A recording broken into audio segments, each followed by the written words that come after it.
నమస్తే.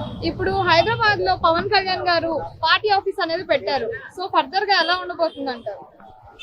అంటే తెలంగాణలో ఇప్పటి వరకు మెయిన్ పార్టీస్ ఇది టిఆర్ఎస్ పార్టీ ఒకటి, నెక్స్ట్ ఏమో కాంగ్రెస్, ఈ రెండే ఉన్నాయి కదా.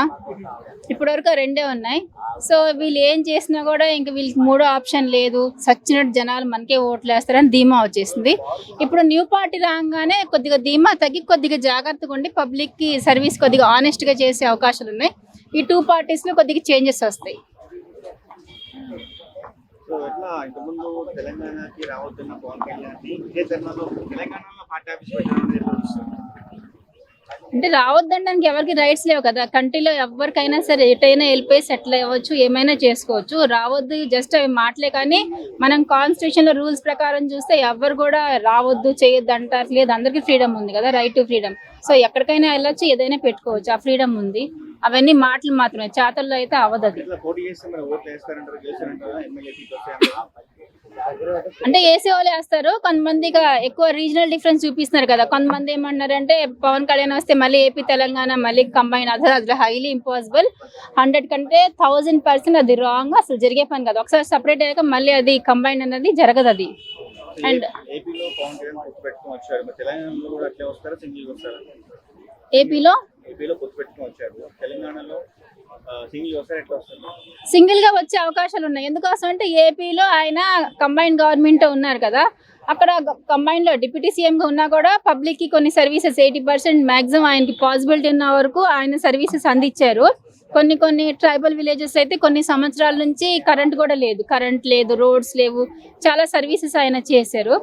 సో చేశారు కాబట్టి తెలంగాణ ఏపీ టూ స్టేట్స్ నుంచి కూడా పబ్లిక్ కొంతవరకు పాజిటివ్ ఇంప్రెషన్ ఉంది. సో ఇక్కడ కొంతమంది రీజనల్ డిఫరెన్స్ చూపించినా కూడా వేసే వాళ్ళు వేస్తారు. తెలంగాణలో నుంచి కూడా ఒక ఆంధ్ర వాళ్ళే కాదు, తెలంగాణ పీపుల్ కూడా కొంతమంది వేస్తారు. అందరూ అలా వేరు చేసి చూడరు కదా. సో ఆయన రావటం మీద మంచిగా జరిగింది. ఎందుకోసం అంటే ఇప్పుడు టీఆర్ఎస్ ను నెక్స్ట్ ఇంకోటి ఏంటిది, అది కాంగ్రెస్ పార్టీ, టూవే ఉన్నాయి. మేము ఏం చేస్తే అదే అనేసి అది జరుగుద్ది. ఇంకా ప్రజలకు ఆప్షన్ లేక సచ్చినట్టు వేస్తున్నారు. ఏపీలోనేమో వైసీపీ పార్టీ, టీడీపీ. బాగపోయిన కుక్క పక్క నక్క అనమాట. కుక్క నక్క డిఫరెన్స్ తెలుసా మీకు? రెండు సిమిలర్గా ఉంటాయి ఫేసెస్. నక్కేమో కొద్దిగా ఇంకా దాని తోక బుషిగా, కొద్దిగా హెయిర్స్ ఎక్కువ అందంగా, అంతే. రెండింటికి పెద్ద డిఫరెన్స్ ఏ ఉండదు. అలాగా ఏపీలో కూడా వైసీపీ నెక్స్ట్ టీడీపీ రెండే ఉన్నాయి. ఏది గతి లేక అది కాకపోతే ఇది అది కాకపోతే అది, కానీ 100% అయితే ఎవరు సాటిస్ఫై కావట్లేదు. సో ఇప్పుడు ఇది పెట్టడం మీద వీళ్ళకి కొద్దిగా భయం పట్టుకుంటది. మనం కొద్దిగా ప్రజల దగ్గర జాగ్రత్తగా ఉండాలి అని చెప్పేసి బాగుంటది.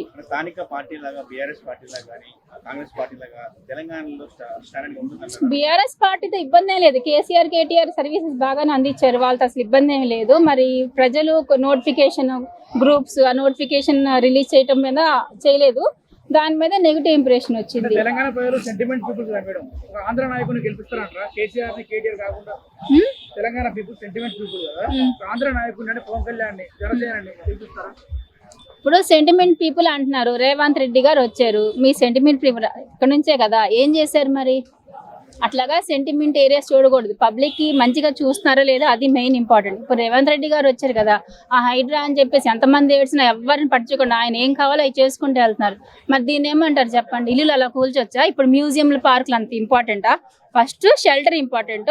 బ్యారన్ ల్యాండ్స్ ఇప్పుడు ఆయన గవర్నమెంట్ ఆయనదే కదా, హవా అంతా నడుస్తుంది. గవర్నమెంట్ బ్యారన్ ల్యాండ్స్ చాలా ఉంటాయి, అక్కడ కూడా మ్యూజియం పార్కులు కట్టుకోవచ్చు కదా. వేస్ట్ ల్యాండ్స్ ఇదేంటి ఇల్లు కూల్ చేసేసి అందరూ ఇది ఇబ్బంది పెట్టడం కరెక్ట్ కాదు.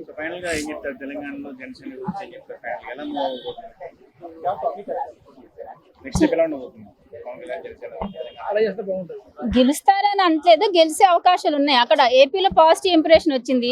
ఇక్కడ వాళ్ళు కూడా ఇప్పుడు తెలంగాణకి ఏపీకి పడదు నిజాలు మాట్లాడుకోవాలంటే, కానీ న్యూస్ అయితే చూస్తారు కదా. పబ్లిక్ అంతా పాజిటివ్ గానే ఉన్నాయి. అక్కడ డిప్యూటీ సీఎం గా ఆయన బాగా చేశారు కాబట్టి ఇక్కడ కూడా చేసే అవకాశాలు ఉన్నాయి. కొంతమంది వేస్తారు.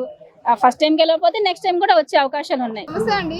నమస్తే. ఇప్పుడు తెలంగాణలో పవన్ కళ్యాణ్ గారు పార్టీ ఆఫీస్ పెట్టారు కదా, ఫర్దర్ గా ఎలా ఉండబోతుంది అంటారు? మరి అది పవన్ కళ్యాణ్ నిర్ణయం అండి. ఎందుకంటే అతను ఇక్కడ ఎస్టాబ్లిష్ చేద్దాం అనుకుంటున్నారు, కానీ పీపుల్ ఒప్పుకోవాలండి, ప్రజలు ఒప్పుకోవాలి. ప్రజలు రాజకీయ నాయకులను ఒప్పుకుంటే న్యాయం జరుగుతుంది.